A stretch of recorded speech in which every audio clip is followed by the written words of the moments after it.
Good evening, beautiful souls. Welcome to Tuesday Tune Up. I'm Tia Christensen and coming to you live every Tuesday to support you in your journey so that we can energetically boost you with some Reiki each and every week and to share with you some messages that come through and come up to support you, your friends, your family, and all of us in this beautiful journey together, all of us in this journey of being here on this plane of existence.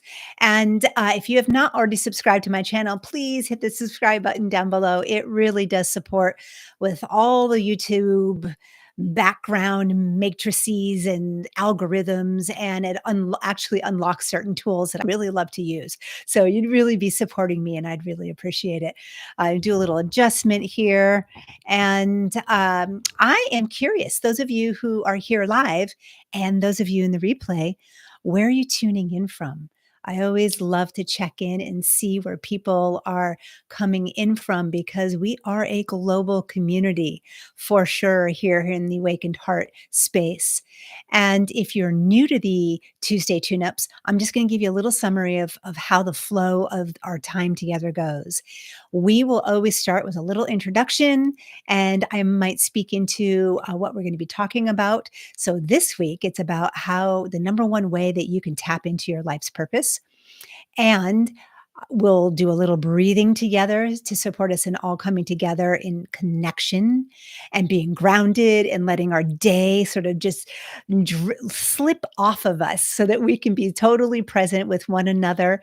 And you'll be receiving Reiki energy as soon as you join the transmission here. We'll do a little focused Reiki transmission, and then we'll go into a message that has come through and wants to be shared as came through meditation as I prepare for these Tuesday tune-ups each and every week. This is about coming together and communing in unity. So I invite you, whatever questions, whatever inspiration, whatever is bubbling up for you, go ahead and pop it right there in the comments section because I love being able to be in conversation with you. That's what this is all about. For me to be here and to be of the highest service to you, my love. So let's go ahead and I see that I don't know if you're seeing this. I'm noticing on my end that my camera is acting a little wonky again. The energy is so powerful, sometimes it just throws the electronics off. Um, so my apologies if you're seeing that and if that is disrupting your experience. But what's going to happen is that we're going to move right into closing our eyes, sitting back in our chairs or the couch or whatever it is you might be seated upon, or if you're on a yoga mat, whatever it is that you might be lying upon, so that you can be in your most relaxed and comfortable position while we go through this next piece here. Because we're going to move into our 3 deep breaths. And this is how we do that together. We're going to breathe in as deep as we can through our nose. We'll hold that breath at the top and we'll exhale for a count of 4. And I'm going to guide you the whole entire way so you don't have to worry about the steps. And then again, if it's safe to do so, I invite you to keep your eyes closed for this period of time. And then as the Reiki continues to come through and is being beamed to you, always starting with your central channel and your crown as I scan all of those who are here and all of those that will be here in the future. Yeah. I can scan those in the future too. That's just how energy works. Just to see if there's any other special messages that want to come through, especially during this very magical time of year, the winter, I call them the holy days. There are many days of devotion, devotional days, and many different traditions during this time of year, which makes it a really powerful, magical time. So let's go ahead and go into those 3 deep breaths. So we'll breathe in as deep as we can through our nose together now. And holding that breath at the top and exhaling for 4, 3, 2, and 1. Great job. Breathing in again as deep as we can through our nose and holding at the top and exhaling for 4, 3, 2, and 1. And breathing in together one more time. And holding that breath, holding it, and exhaling for 4, 3, 2, and 1. Great job, everyone. And you are welcome to keep your eyes closed if that serves you. And as this Reiki energy continues to come through, pets love Reiki. If you did not already know that, they love energy healing. So, of course, my cat Azriel is very active all of a sudden. Plus, he's hearing me speak. So he's wondering if it's dinner time. So allowing you get to be in this space of receiving this beautiful energy, allowing it to wrap you up in a warm blanket, or if you're in the Southern Hemisphere, in a cool blanket. Um, and allow this energy just moving right down your central channel.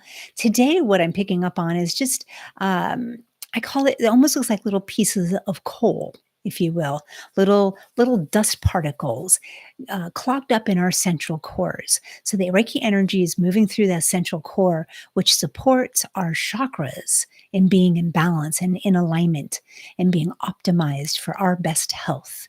So working with the central channel to clear that out, you can think of it like a, a drain that's got some things stuck in it. So we're going to clean it out before it gets stopped and gets all stopped up and causes some real issues.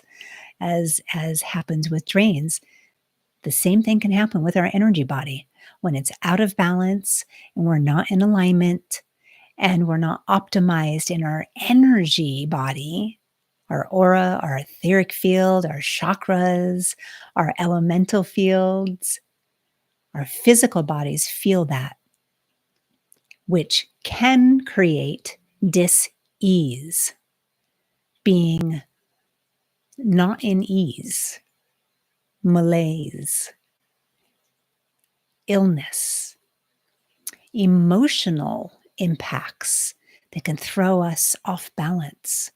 So the energy body being in balance is really, as I like to describe it, one of the important legs of the three-legged stool when we're talking about mind, body, and soul for our overall well-being.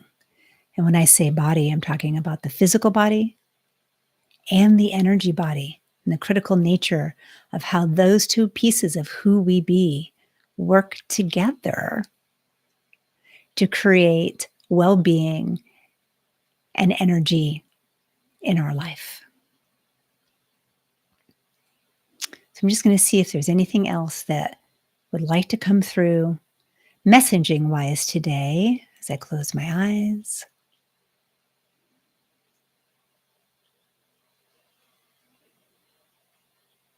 So I get a lot of information through imagery. I'm very clairvoyant, and I'm also very clairsentient. So clairvoyant meaning I receive information by sight. Clairsentient, meaning I get a strong knowing about things. We all receive our intuitive information in different ways. And I keep seeing the wreath, what is a traditional, let's call it holiday wreath, a Christmas wreath, greenery and and the evergreen. I'm just trying to find the right words to describe it here. The evergreen that is used in this time of year in the United States to create these beautiful wreaths. And there's a weaving that happens. And so there's an invitation here tonight about weaving, and also what's coming up is that that's going to mean something unique to every single person who hears it. So, what I'm seeing is that as we're weaving these beautiful evergreen elements together to create these wreaths that are often hung on a door, they are often used in other parts of the world for centerpieces. Or I remember growing up, and my dad's side of the family is Swedish. And so I was always around a lot of imagery of the very classic, traditional Swedish Christmas element, wreaths on heads with candles. And I'm sure that that was something that was prevalent throughout Scandinavia, Europe, and different parts of the world, in the cooler climates, obviously in the warmer climates, they don't have evergreens. They don't have those green trees. They don't have the same trees. Um, but in this time of season that commemorates the miracle of light for Hanukkah, that commemorates for the Christian population, is a commemoration of the birth date of Yeshua, of Jesus the Christ, the embodiment of Christos energy, the human being who merged with Christos energy and brought us a message of, of profound compassion and profound love, and how we can weave faith, whatever faith means to you. I'm not talking about religious faith. I'm talking about whatever faith means to you. Perhaps it's faith in yourself. Perhaps it's faith in humanity. Perhaps it is an invitation for us in this time when there is so much happening in the world. And I don't know about you, but I surely am struggling more than I have been in a long time with heartache around what's happening in the divide that continues to grow between people, and how it seems to be so challenging for people to come together in a place of neutrality, to have conversation or set our own beliefs aside for a minute so that we can hear what another person has to say. We may not agree with it, and that's okay. But are we listening? Are we hearing each other? And in this season of profound compassion and love, the message and the miracle of the light, how can we weave that into our lives for ourselves, for our family members, for our staff, board members, the person on the street, the barista, the person bagging your groceries, maybe as you're out shopping for holiday presents, if you participate in that. There might be some people who are really stressed out, because I sure know I've bumped into some people. And I do my very best in those moments when I'm picking up on that stress from somebody else, or you can see they're really antsy in line, or they're dashing to get somewhere, to grab that apple or whatnot. I just let them go and say, oh, by all means, why don't you step in front of me? Because in that moment, for me, I'm practicing absolute compassion and understanding from my very best place of being non-judgmental, because I have no idea what's happened in that person's day up until that moment in time. So there's a couple of things there. Another story that I'll share once we get through this. So the weaving of a wreath, very clear. Evergreen, the word evergreen comes up for me a lot here tonight. And so what does it mean? What are evergreens? Here in the US, and especially in the Northeast, and I know in the Northwest, we have lots of evergreens. These are trees that stay green all year round. They don't lose their needles or their leaves. They are evergreen. And so I feel like they're the sentinels of the tree kingdom, holding on to and standing strong like beacons of rejuvenation and light, hanging on to their greenery, always green, evergreen. And how can we weave that notion of everlasting compassion and love for ourselves and for the people in our lives and the people that we run into, and be the beacon, be the example for others? And it doesn't have to be some over the top type of gesture. It can be just a wave, a smile, acknowledging someone. My nephews always comment on how they think it's so special that when we're out to eat, I always ask who the person who's serving us what their name is, or if they have a name tag on, I always call them by their name. And I've been doing that for decades. And so my nephews have grown up since the time they were born experiencing that with me. And they've periodically asked, "Why do you do that?" Like, this person is here at our table and they get to be seen and acknowledged. And they're in partnership with us. They're bringing us our food, our nourishment, our sustenance. So yes, I want to acknowledge and recognize that person. So it's these little gestures that can create everlasting impact of compassion and the sharing of love and the weaving of that together. So I'm going to go ahead and let that all soak in a little bit. And again, if anything's coming up for you that you'd like to share, please pop it in the comment section. Let's all check in here to see if there's anything else that would like to be shared in this focused Reiki transmission time. Yes, the Reiki's being really drawn. It's really quite funny, being drawn to our belly buttons. Yeah, to the navel. Which isn't particularly a chakra point.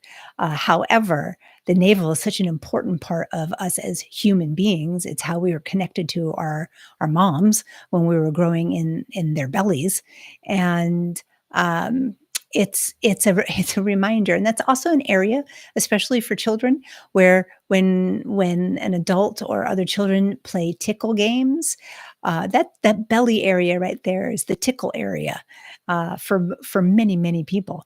And so there's this invitation to remember to be jolly and to remember to find ways to tickle yourself, especially in times when you might be feeling a little stressed during this time of year.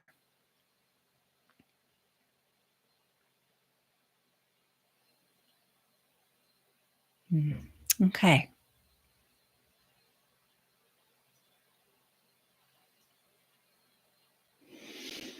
So you are free to continue to keep your eyes closed. I'm going to shift the conversation, and the energy is going to continue to be transmitted to you. So, if you want to sit up or open your eyes, that's absolutely fine. If you want to keep them closed, that's okay too. So there's a story that I'd love to share with you because I believe it really exemplifies this idea of compassion and understanding and love. Right around Thanksgiving, and there's other people have a lot of different feelings around Thanksgiving. And for me, Thanksgiving, and I've felt this way for decades, was less about for me this commemoration of some made up historical situation of pilgrims and native peoples here in America coming together over dinner. For me, it's been for decades about giving thanks, being thankful, being in a place of gratitude, which I am in practice with every day. And I try and really go there. I do my very best to be, just to exponentially be in gratitude on Thanksgiving, and to reach out to people that maybe I haven't spoken to in a really long time, just with a little note or whatnot. And there was one person that I reached out to, and I just said, "Happy Thanksgiving. I'm thankful for you." And I got this long text back around how that person doesn't participate in. In holidays that are made up, and especially when they aren't taking into consideration the political nature of XYZ and everything that's going on in the world. And it was this very, I felt like it was like an auto reply. And I thought, well, really, how interesting. Now there's two ways I could respond to this. I could, have my button pushed and just be sort of like, well, on you. I don't ever want to talk to you again. Or I could really hear something else that was happening, and this is what I mean by hearing each other.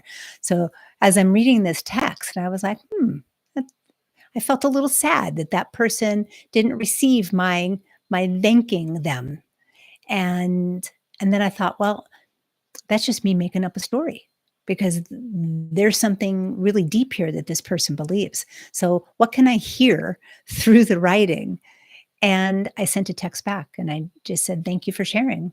I am thankful for the gift of you in my life." I didn't hear back, and that's okay.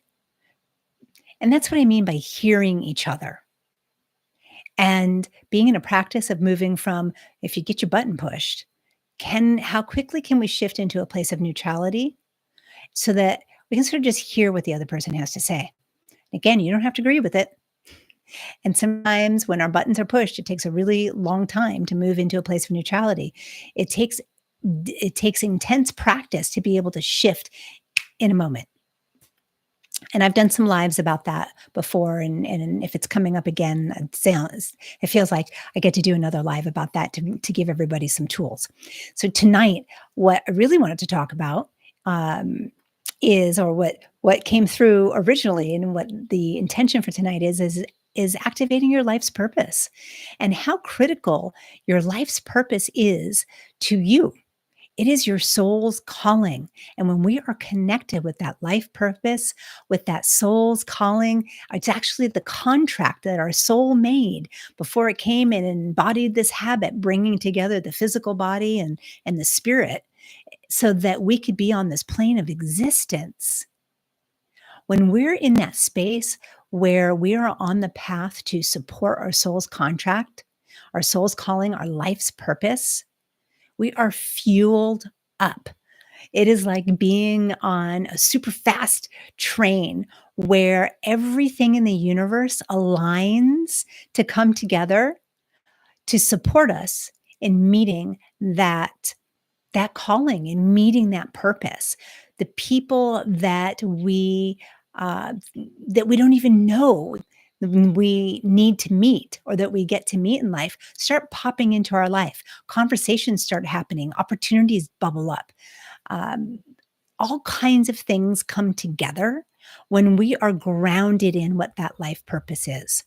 It truly is the fuel because when we tap into it, the entirety of who we are, right down into our DNA, that part of who we are pops open and there's an energy release and it fuels us. And on those days when you're short on energy and maybe you didn't get enough sleep the night before, when you move into thinking about, oh, this is my life's purpose. And what I'm doing right now, or the things that I have set up for myself today, are in service of that life purpose. You continue to move down the road. There is all of a sudden you have clarity of thought. You have energy that you didn't know you even had. And being super clear on our life's purpose is the foundation for which to create our vision for life. And what I mean by our vision for life, what we want to cause and create in life. And from that vision and that life's purpose and being grounded in those things, those become the barometers, sort of the guardrails as we move through life, supporting us in whatever decisions or opportunities come our way. So when I'm really grounded in my life's purpose and I'm really clear on my vision on what I want to cause and create in this world, which for me is to awaken 1 million hearts, to support all of you in healing and awakening your hearts so that you can go out and create a life of limitless possibilities and create a trauma free legacy, or as I like to say, a trauma free dynasty. I like the word dynasty, just sounds so big. um, when we're really clear on that, it becomes really easy to take a look at all the opportunities that come our way and say, oh, that serves my vision. That serves my life purpose.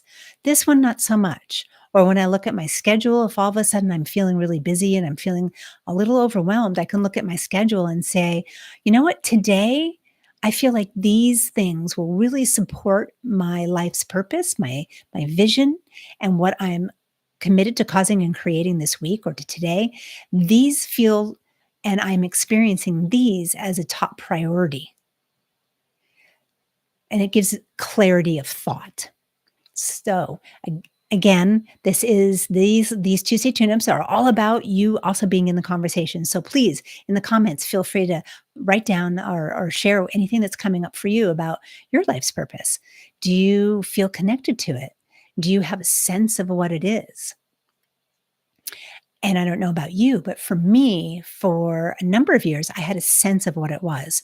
And I did a lot of meditation and a lot of energy healing and a lot of practice and a lot of asking, can I have some clarity on this? And what I'm going to share with you in one simple step, you can get connected with your life purpose and have it activated. And that is through a life activation, which I've mentioned here on Tuesday Tune Up before. And a life activation is a powerful tool that comes through the lineage of King Solomon. It has been handed down through centuries. And I'm going to go a little background around it. King Solomon the Wise, was very wise and invited every single healer, magician, witch, shaman, spiritual leader, if I can use those terms for antiquity, to come to the temple and spend time there. And they did this over 30 years. And all of these people spent time together and they talked to each other. They communed in unity. And they said, like, what's working in your village? What's working in your village? What's working for your people? What's working for your people?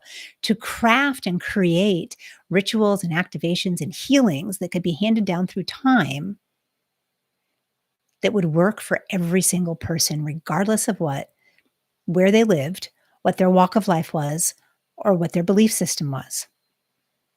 So these are really powerful tools. And there's something about having an ancient lineage that is clean and clear of human interpretation and something that hasn't been used in a way to try and control populations and so on and so forth. So I don't want to get into a political conversation about religions and churches and whatnot because it's really easy for me to go there. um, but having this ancient tradition and having these healings and teachings and activations being handed down through centuries, there's a potency to the energy that comes through, unlike anything I've ever experienced. And you might be thinking, well, that sounds really cool, Tia. Where'd you bump into this? So I've been a student and I've been going through trainings and classes through the International Modern Mystery School. And I've talked about it here and there. And a lot of the healings that I'm bringing and I'm working with my clients on now that are creating massive shifts and massive healings and connections from my clients are these ancient tools. And so it's been really beautiful to have these tools to bring them out into the world, and especially where I live here in Western Massachusetts, to support everyone and really being grounded and in where they get to go. And I bring it up by way of letting you know that this exists. And if this resonates for you, amazing. There are life activation practitioners all over the world. And if you're interested, you can reach out to me and I'd be happy to connect you with one. And if you're just interested in like, what is this, wanting a little bit more information, you can go to the International Modern Mystery School. You can just Google that or go to dreamsculptinginstitute.com and click on my services page. And I've got a write up there of all the benefits and what happens during that. And bringing this up because as we head into the last month of the year, the last quarter, and we're gearing up for 2024, what do you have planned for next year? And is it in service of your life's purpose? Is it in service of your soul's calling? Is that vacation so juicy that it's going to light you up and rejuvenate you in a way that you are on fire moving forward in 2024? Is that new project, or maybe you're looking at a new career or changing jobs or going to and do this anywhere in the world? You can do it with anybody who's a certified life activation practitioner in the lineage of King Solomon. And again, if you're interested, please feel free to reach out and I'd be happy to get you connected. And if you ever just want to chat about it and get a little more information or share with me what's coming up for you, I'd love being in connection and conversation with you.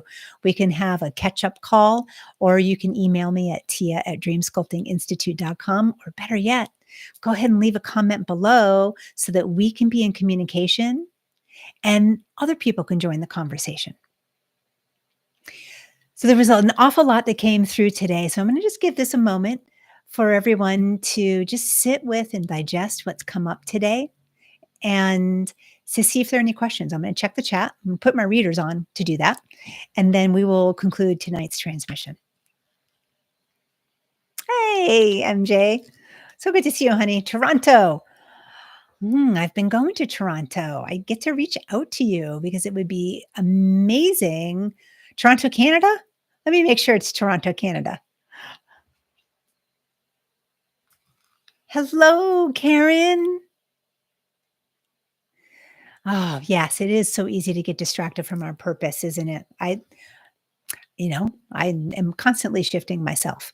I call it shiny toys. I'm a mermaid, so I like shiny shiny objects.